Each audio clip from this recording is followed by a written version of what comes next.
പ്രിയപ്പെട്ടവരെ, the truth ചാനലിൻ്റെ ജാഗ്രത എന്ന സംപ്രേഷണ പരിപാടിയിൽ നമ്മൾ we the people of India എന്ന തലവാചകത്തിൽ നമ്മുടെ സമൂഹ രാഷ്ട്രീയ ജീവിതത്തെ നോക്കിക്കാണുകയാണ്. കഴിഞ്ഞ എപ്പിസോഡിൽ നമ്മൾ പറഞ്ഞു, രാഷ്ട്രീയ നേട്ടങ്ങൾക്ക് വേണ്ടിയിട്ട് ജനങ്ങൾ കൊടുക്കേണ്ടി വരുന്ന വില, അല്ലെങ്കിൽ അവരെ അനുഭവിക്കേണ്ടി വരുന്ന ദുരിതം, അതാണ് നമ്മുടെ ഇന്നത്തെ ഒരു ചർച്ചാ വിഷയം അല്ലെങ്കിൽ സംപ്രേഷണ പരിപാടി. നിങ്ങൾക്കറിയാം, കോട്ടയം മെഡിക്കൽ കോളേജിൽ 45 വയസ്സിനടുത്ത് ഉള്ള ഒരു സ്ത്രീ, ബിന്ദു എന്ന് പറഞ്ഞ ഒരു മകള് ആശുപത്രി കെട്ടിടം വീണ് അതിൻ്റെ അകത്ത് അടിയിൽപ്പെട്ട് മരണമടഞ്ഞു. ഒരു കുടുംബം ഇല്ലാതായി. അവരുടെ ഭർത്താവ് കൃത്യമായ വരുമാനമില്ലാത്ത ചില ജോലികളൊക്കെ ചെയ്ത് ആ കുടുംബത്തെ താങ്ങി നിർത്തും. അതിലേറെയായിട്ട് ഈ ബിന്ദു എന്ന് പറയുന്ന മകൾ അവരുടെ 2 മക്കളെ വളരെ കഷ്ടപ്പെട്ട് ജോലി ചെയ്ത് അന്നന്ന് കിട്ടുന്ന ആ ശമ്പളത്തെ വരുമാനം കൊണ്ട് പഠിപ്പിച്ച് ഇന്ന് നമുക്ക് കിട്ടാവുന്നതിൽ നല്ല 2 വിദ്യാഭ്യാസ ഇതാണ്. ഒന്ന് ബിടെക് പാസ്സായി ഒരു മകൻ, പെൺകുട്ടി നഴ്സിങ്ങിന് പഠിക്കുകയാണ്. അപ്പോൾ ഇവർക്ക് നമുക്ക് ചിലപ്പോൾ ഒരു പക്ഷേ ഇവർക്ക് തീരെ പാവപ്പെട്ട ആൾക്കാരാണ്, അവർക്ക് എഡ്യൂക്കേഷൻ ലോൺ, വിദ്യാഭ്യാസ ലോണൊന്നും കിട്ടിയിട്ടുണ്ടോ ഒന്നും അറിയില്ല. അപ്പോൾ ഈ കൊച്ചിൻ്റെ മകൾക്ക് ഒരു സർജറിക്ക് അവർ ചികിത്സയുടെ ആവശ്യത്തിനാണ് കോട്ടയം മെഡിക്കൽ കോളേജിൽ ഈ അമ്മ വന്നിട്ടുണ്ടാകും. അപ്പം അങ്ങനെ വന്ന് അവിടെ താമസിച്ച് ഒരുവേ പ്രാഥമിക ആവശ്യങ്ങൾക്ക് പോയപ്പോഴോ മറ്റോ ആ കെട്ടിടം, ഒരു പഴയ കെട്ടിടം ഇടിഞ്ഞു വീണ്, അപ്പോൾ അവിടെ അവർ മരിച്ചു, അല്ലെങ്കിൽ അവർ അപകടത്തിൽ മരണമടഞ്ഞു എന്ന് നമ്മൾ കേട്ടു. വലിയ പ്രതിഷേധങ്ങൾക്കും പ്രക്ഷോഭങ്ങൾക്കും കാരണമായി. അപ്പോൾ നമ്മുടെ ഒരു പ്രശ്നം, നമ്മൾ ജാഗ്രത കുറവ്, നമ്മുടെ ജീവിതത്തിൽ ജാഗ്രത ഇല്ലായ്മ എന്ന് പറയുന്നത് വളരെ അധികമായിട്ട് വന്നിരിക്കുകയാണ്. ഈ കോട്ടയം മെഡിക്കൽ കോളേജിനും ഒരു വികസന സമിതിയുണ്ട്. ആ പരിസര പ്രദേശങ്ങളിൽ എല്ലാ രാഷ്ട്രീയ പാർട്ടികളിലും പ്രവർത്തിക്കുന്ന ആൾക്കാർ അവിടെയൊക്കെ ജീവിക്കുന്നവരാണ്. അവർക്കാർക്കും ഈ ഒരു തെറ്റ്, ഒരു അപകടാവസ്ഥയിൽ ആണെന്ന് 12 വർഷം മുമ്പ് സാക്ഷ്യപ്പെടുത്തിയ കെട്ടിടം അത് ഇടിച്ചു നിർത്താനോ അല്ലെങ്കിൽ അവിടേക്ക് ആളുകൾ പ്രവേശിക്കുന്നത് തടയാനോ ഉള്ള ഒന്നും ചെയ്യാനായിട്ട് കഴിഞ്ഞില്ല എന്ന് പറയുമ്പോൾ നമ്മുടെ അവസ്ഥ എന്താണെന്ന് ആലോചിച്ച് നോക്കുക. ആർക്കും ആരോടും ഒരു വിധേയത്വവും കടപ്പാടും ഇല്ലാത്ത ഒരു സമൂഹമായിട്ട് മലയാളികൾ മാറിക്കൊണ്ടിരിക്കുകയാണ്. നമ്മളോട് വിദ്യാഭ്യാസമോ പരിഷ്കാരമോ സംസ്കാരമോ ഒന്നുമില്ലാത്ത, അല്ലെങ്കിൽ വളർച്ചയില്ലാത്ത മറ്റ് അന്യ സംസ്ഥാനങ്ങളിൽ ഇതുപോലെ ചില സംഭവം ഉണ്ടാകുമ്പോൾ നമ്മൾ വലിയ വാർത്തയായിട്ട് കൊടുക്കാറുണ്ട്. ബീഹാറിൽ കെട്ടിടം ഇടിഞ്ഞ് വീണു, കർണാടകത്തിൽ കെട്ടിടം വീണു, തമിഴ്നാട്ടിൽ പടക്ക ഫാക്ടറിക്ക് തീ പിടിച്ചു, പൊട്ടിത്തെറിയുണ്ടായി, ആളുകൾ മരിച്ചു. അപ്പം നമ്മളിലേക്ക് തിരിഞ്ഞു നോക്കുന്നില്ല. ഇത്രയേറെ വിദ്യാഭ്യാസവും രാഷ്ട്രീയ പ്രബുദ്ധത അല്ല, തെരുവ് രാഷ്ട്രീയമാണ് നമ്മുടെ രാഷ്ട്രീയം, വികസന രാഷ്ട്രീയമല്ല. അത് പറയുന്നതിന് വളരെ വിഷമമുണ്ട്. പക്ഷേ നമ്മുടെ ഓരോ സംഭവങ്ങളിൽ വളരെ വിദ്യാസമ്പന്നരും വലിയ നിലയിൽ ജീവിച്ചിരുന്നവരും സർക്കാരിൻ്റെ പല സമിതികളിൽ കടന്നുകൂടിയിട്ട് അവർ നിയമത്തെയും ചട്ടങ്ങളെയും അട്ടിമറിക്കുന്ന രീതി നമ്മൾ കാണുന്നുണ്ട്. അതിലേക്ക് അടുത്ത എപ്പിസോഡ് കിടക്കുന്നതാണ്. അതിന് മുമ്പായിട്ട് കോട്ടയത്തെ കാര്യം ഒന്ന് പറഞ്ഞോട്ടെ. കോട്ടയത്തെ സംഭവം നമ്മുടെ ഉദാസീനത, ജനങ്ങളുടെ ഉദാസീനതയുണ്ട്, ഉദ്യോഗസ്ഥന്മാരുടെ ഉദാസീനതയുണ്ട്, രാഷ്ട്രീയ പാർട്ടികളുടെ ഉദാസീനതയുണ്ട്. അപ്പോൾ ഈ കോട്ടയത്തെ മെഡിക്കൽ കോളേജിനെ സംബന്ധിച്ച് ഞാൻ അവിടെ ചിലപ്പോഴൊക്കെ പോകാറുണ്ടായിരുന്നു. കോട്ടയത്ത് ജോലി ചെയ്തുകൊണ്ടിരുന്ന സമയത്ത് ആഴ്ചയിൽ അവധി കിട്ടുമ്പോൾ അവിടെ ഒരു സ്ഥാപനത്തിൽ ഞാൻ പോകും. അവിടെ ഒരു ജോസഫ് എന്ന് പറഞ്ഞിട്ട്, PU ജോസഫ് എന്നാണ് അതിൻ്റെ പേരെന്ന് തോന്നുന്നു, ഒരു ആശുപത്രിയിലെ അറ്റൻഡറായിട്ട് അദ്ദേഹം ദിവസ വേതനത്തിൽ ജോലി ചെയ്തുകൊണ്ടിരിക്കുമ്പോൾ അന്ന് ഏതാണ്ട് ഇതൊരു 40 വർഷത്തെയോ 45 വർഷത്തെ മുമ്പത്തെ കാര്യമാണ് ഞാൻ പറയുന്നത്. ഒരു സംഭവം ഇതിനോട് ബന്ധിച്ച് ഞാൻ പറയുക. അവിടെ വരുന്ന ആളുകൾക്ക് അവിടെ അന്ന് സൗകര്യങ്ങൾ തീരെയില്ല. ആർപ്പുകര എന്ന് പറയുന്ന പ്രദേശത്ത് മെഡിക്കൽ കോളേജിൻ്റെ കെട്ടിടമുണ്ട്, മെഡിക്കൽ കോളേജുണ്ട്, അതിൻ്റെ ആശുപത്രി കുറച്ച് ഇതൊക്കെ ഉള്ളൂ, കുറച്ച് ചെറിയ കടകളൊക്കെ ഉണ്ട്. അന്ന് വലിയ സൗകര്യമില്ലാത്ത സ്ഥലത്ത് ആ ദാരിദ്ര്യത്തിൻ്റെ കാലമാണ്. അപ്പോൾ പല രോഗികളെയും കൊണ്ട് ആ കിഴക്കൻ പ്രദേശങ്ങളിൽ നിന്ന് വരുന്നു. ഈ രോഗികളുടെ കൂട്ടിരിപ്പുകാർക്ക് താമസിക്കാനുള്ള സൗകര്യങ്ങളില്ല.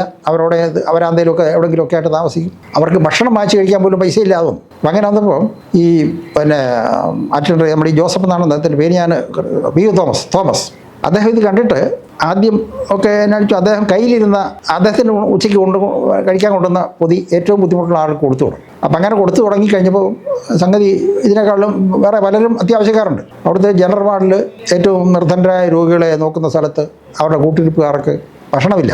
അപ്പോൾ ഇദ്ദേഹവും വളരെ കൂലിപ്പണിക്കാരൻ. അദ്ദേഹത്തിൻ്റെ പിതാവ് മരിച്ചിട്ട് അമ്മയെ കൂലിപ്പണിക്ക് പോയിട്ട് ആണ് ഈ കുടുംബം പുലർത്തുന്നത്.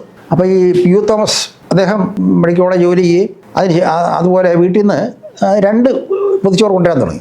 2 പൊതിച്ചോറ് കൊണ്ടുവന്ന് കഴിഞ്ഞാൽ ഇദ്ദേഹത്തിന് കഴിക്കാൻ കിട്ടുകയില്ല, ആർക്കെങ്കിലും അത്യാവശ്യക്കാർക്ക് കൊടുക്കും. അപ്പോൾ ഇദ്ദേഹത്തിന് പരിചയമുള്ള ആരെങ്കിലും ഡോക്ടർമാരൊക്കെ ചിലപ്പം വിളിച്ചുകൊണ്ട് പോയിട്ട് എന്തെങ്കിലും ചായ വാങ്ങിച്ചു കൊടുക്കും. അപ്പോൾ ഡോക്ടർമാർ മെഡിക്കൽ കോളേജിലെ സകല ആളുകൾക്ക് ഇദ്ദേഹത്തെ പരിചയമായി. ഇദ്ദേഹം അറ്റൻഡറാണ്, മിക്കവാറും എല്ലാ സെക്ഷനിലും പോകാറുണ്ട്. അങ്ങനെ വന്നു കഴിഞ്ഞപ്പോൾ ഇദ്ദേഹത്തിൻ്റെ അടുത്തുള്ള ബന്ധു വീടുകളിൽ അദ്ദേഹം പറഞ്ഞു, ഇങ്ങനെ ഒരു വലിയ വിഷമമുണ്ട്, നിങ്ങൾ രാവിലെ പിള്ളേർക്ക് ചോറ് കിട്ടുമ്പം ഒരു പൊതിച്ചോറ്, കുറച്ച് ചോറ് ഒരു ഇരയ്ക്കകത്ത് പൊതിച്ച് കിട്ടിയപ്പോൾ ഞാൻ കൊടുക്കാമെന്ന് പറഞ്ഞു.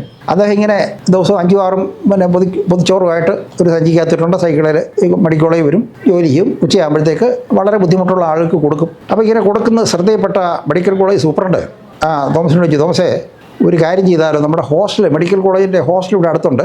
അവിടെ ഭക്ഷണം പലപ്പോഴും അധികമാവും. ചില പിള്ളേർ ചിലപ്പോൾ കുറച്ച് കഴിക്കുള്ളൂ, അല്ലെങ്കിൽ പുറത്ത് കഴിച്ചെന്നിരിക്കും. അപ്പം അങ്ങനെ ഭക്ഷണം അധികമുണ്ട്. അതിപ്പം അവർ കളയുകയായിരുന്നു. കാരണം ഇങ്ങനൊരു സംഭവം മെഡിക്കൽ കോളേജിൽ ഹോസ്റ്റലും ആശുപത്രിയിലെ പ്രശ്നമായിട്ടൊന്നും ആരും ബന്ധപ്പെടുന്നില്ല. അപ്പം അങ്ങനെ വന്നു കഴിഞ്ഞപ്പോഴത്തേക്ക് മെഡിക്കൽ കോളേജിൽ പഠിച്ചുകൊണ്ടിരുന്ന കുട്ടികൾ അവരുടെ ഭക്ഷണം ചുരുക്കി.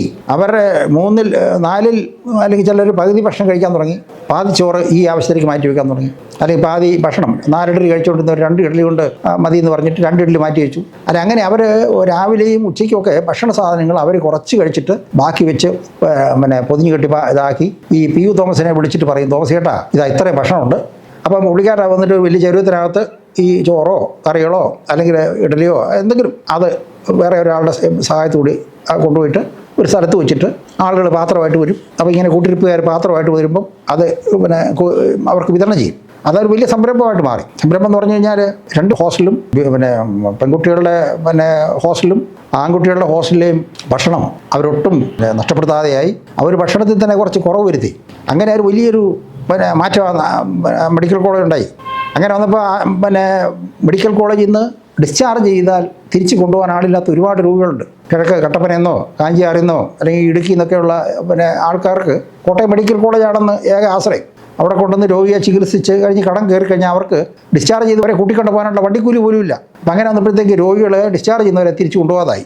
അങ്ങനെ വന്നപ്പോഴത്തേക്ക് ഇതൊരു വലിയ വിഷയമായി. അവരെ അവിടെ അനാഥരെ പോലെ ഒരു വാർഡിൽ അവിടെ കിട്ടും, നോട്ടമില്ലാതായി.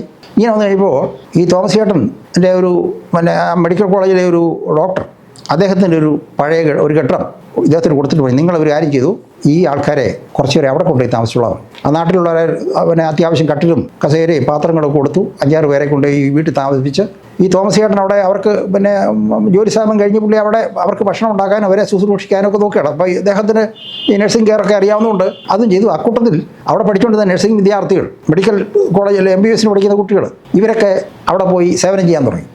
അപ്പം ഞാൻ പറഞ്ഞു വരുന്നത്, ജനകീയ പങ്കാളിത്തത്തോടു കൂടി ഒരു നാട്ടിലെ ഒരു വലിയ സ്ഥാപനത്തെ എങ്ങനെ പിന്തുണയ്ക്കാം, അവിടുത്തെ രോഗികളെ എങ്ങനെ സഹായിക്കാം എന്നുള്ളതിന് വലിയ ഉദാഹരണമായിരുന്നു കോട്ടയം മെഡിക്കൽ കോളേജ്. അത് പി യു തോമസ് എന്ന് പറയുന്ന അദ്ദേഹത്തെക്കുറിച്ച് നിങ്ങൾ കേട്ടിട്ടുണ്ടാവും. പല ചാനലിലൊക്കെ അദ്ദേഹത്തെക്കുറിച്ച് പലപ്പോഴും വന്നിട്ടുണ്ട്. പക്ഷെ നമ്മളതിന് വലിയ പ്രാധാന്യം കൊടുത്തിട്ടില്ല. കാരണം അത് ഒരാൾ ചാരിറ്റി ചെയ്യുന്നു, നമുക്കെന്ത് കാര്യം എന്നുള്ളത്. അങ്ങനെ വന്നപ്പോഴത്തേക്ക് കോട്ടയത്തും പരിസരത്ത് പ്രദേശങ്ങളിലുള്ള കച്ചവടക്കാർ, പച്ചക്കറി കച്ചവടക്കാരും മീൻകാരും പലചരക്ക് കച്ചവടക്കാരും ഒക്കെ അവരും അവരുടെ ലാഭത്തിൻ്റെ ഒരു വിഹിതം ഈ ഒരു സംരംഭത്തിലേക്ക് കൊടുക്കാൻ തുടങ്ങി. അങ്ങനെ മെഡിക്കൽ കോളേജിനോടനുബന്ധിച്ച് ഒരു സ്ഥാപനം ഉയർന്നു വന്നു. അവിടെ ഡോക്ടർമാരും പഠിച്ചുകൊണ്ടിരിക്കുന്നവരൊക്കെ പോയി അത്യാവശ്യം ഇവരെ നോക്കും. അങ്ങനെ ഇപ്പോൾ എനിക്കന്ന് ഞാൻ അവിടുന്ന് കോട്ടയത്ത് ഉള്ളപ്പോൾ ഞങ്ങൾ ആഴ്ചയിൽ ഒരു ദിവസം അവിടെ ഇതിന് പോകുമായിരുന്നു. ഡ്രസ്സൊക്കെ ശേഖരിക്കും, അല്ലെങ്കിൽ ഭക്ഷണ സാധനങ്ങൾ ആരെങ്കിലുമൊക്കെ തരുന്നത്, ഇതെല്ലാം അവിടെ ശേഖരിച്ചുകൊണ്ട് ഞങ്ങളവിടെ പോയിരുന്നു. അപ്പം നമ്മുടെ അവിടെ നിന്നുള്ള ജോലിക്കാർ പിള്ളേർ പോയിട്ട് പെൺപിള്ളേരൊക്കെ പോയി അവിടുത്തെ സ്ത്രീകളുടെയൊക്കെ മുടി ക്രോപ്പ് ചെയ്ത് കൊടുക്കുക, അവരെ കുളിപ്പിക്കുക, അവർക്ക് വേണ്ട സഹായങ്ങളൊക്കെ ചെയ്ത് അങ്ങനെ ഓരോരുത്തരും ചെയ്യാം. പിന്നെ ഭക്ഷണം തയ്യാറാക്കാനായിട്ട് ആ പരിസരത്ത് പ്രദേശങ്ങളിലെ ആൾക്കാർ ചെല്ലും, ചോറും കറികളൊക്കെ ഉണ്ടാക്കാനായിട്ട്. മെഡിക്കലുള്ള പിള്ളേരും അവരുടെ അവധി ദിവസങ്ങളിൽ അവിടെ പോയി. അങ്ങനെ വലിയൊരു ജനകീയ കൂട്ടായ്മ, ഒരു സംരംഭമായിട്ട് വളർന്നു. മെഡിക്കൽ കോളേജിന് വലിയൊരു പേരായി. മെഡിക്കൽ കോളേജിലെ അധ്യാപകർക്കും അവിടുത്തെ മേധാവികൾക്കും വലിയൊരു സമാധാനമായി. കാരണം ഒരു ഡോക്ടറെ സംബന്ധിച്ചിടത്തോളം ഒരു രോഗിയെ ചികിത്സിച്ച് അതിൻ്റെ രോഗം ഭേദമായി കഴിഞ്ഞ് അതിനെ തിരിച്ച് വിടുന്നവരെ അവർക്കൊരു വിഷമമാണത്. അപ്പോൾ അവരെ തിരിച്ചു കൊണ്ടുപോകാൻ ആളില്ല, അവർ അനാഥരായിട്ട് കിടക്കുന്നു എന്ന് പറയുമ്പോഴത്തേക്കും ആ സ്ഥാപനത്തിലെ ഡോക്ടർമാർക്കും സൂപ്രണ്ടിനും അല്ലെങ്കിൽ ഒക്കെ ഒരു വിഷമമാണ്. അപ്പം ഇങ്ങനെ അവരുടെ ഒരു വലിയൊരു ബുദ്ധിമുട്ടിൽ ഈ ഒരു സംവിധാനം വളർന്നു വന്നു. അടുത്ത കാലത്താണ് നമ്മുടെ DYFIക്കാരൊക്കെ തിരുവനന്തപുരം മെഡിക്കൽ കോളേജിൽ ചോറും പൊതി കൊടുക്കാൻ തുടങ്ങിയത്. 45 വർഷം മുമ്പ്, ഏതാണ്ട് 40 വർഷം മുമ്പ് നടന്ന സംഭവമാണ് ഞാൻ പറയുന്നത്. ഇതും നമുക്ക് സാധിക്കും, ഇത് നമ്മൾ സാധിച്ചു കൊടുത്തിട്ടുണ്ട്, കാണിച്ചു കൊടുത്തിട്ടുണ്ട്. ഇത് വലിയ മാതൃകയായിരുന്നു. ഇപ്പോൾ അവിടെ അമേരിക്ക വിദേശത്തൊക്കെ ജോലിയുള്ള കുറച്ച് പേര് ചേർന്നിട്ട് അവരുടെ വലിയ കുറച്ച് സ്ഥലം, 1.5 ഏക്കർ 2 ഏക്കർ സ്ഥലം, ഈ ഒരു സ്നേഹഭവൻ എന്നോ മറ്റോ അതിൻ്റെ പേര്, അപ്പോൾ കൊടുത്ത് ഈ സംഭവം മുന്നോട്ട് പോകണം. ഈ പി യു തോമസ് എന്ന് പറയുന്ന അദ്ദേഹം 56 വയസ്സിൽ അദ്ദേഹത്തിന് വിരമിക്കേണ്ട അന്ന് ഒരു വിരമിക്കലിന് വേണ്ടിയിട്ട് ഒരു വലിയ ചടങ്ങ് നടത്തി. അന്ന് മുഖ്യമന്ത്രിയായിരുന്നു ഉമ്മൻചാണ്ടി. ആ ചടങ്ങിൽ പങ്കെടുത്തു. പുതുപ്പള്ളി എന്ന് പറയുന്ന മണ്ഡലത്തിൽ അദ്ദേഹം MLA ആണ്, മന്ത്രിയാണ്. ഇവരൊക്കെ അറിഞ്ഞ് അദ്ദേഹം അവിടെ ചെന്ന് പങ്കെടുത്തു. ആ യാത്രയപ്പിൽ ആ മീറ്റിംഗ് പങ്കെടുത്ത് ഉമ്മൻചാണ്ടി പറഞ്ഞു, തോമസ് ചേട്ടനെ നമ്മൾ വിടുന്നില്ല, യാത്രയപ്പൊക്കെ നടത്തിക്കോട്ടെ, കുഴപ്പമില്ല, അദ്ദേഹത്തിന് 1 വർഷം കൂടെ നീട്ടിക്കൊടുത്തിരിക്കുന്നു എന്ന് പറഞ്ഞ് അങ്ങനെ നമ്മുടെ ഒരു സർവീസ് 1 വർഷത്തേക്ക് നീട്ടിക്കൊടുത്ത ഒരു സംഭവം ഉണ്ടായിട്ടുണ്ട്.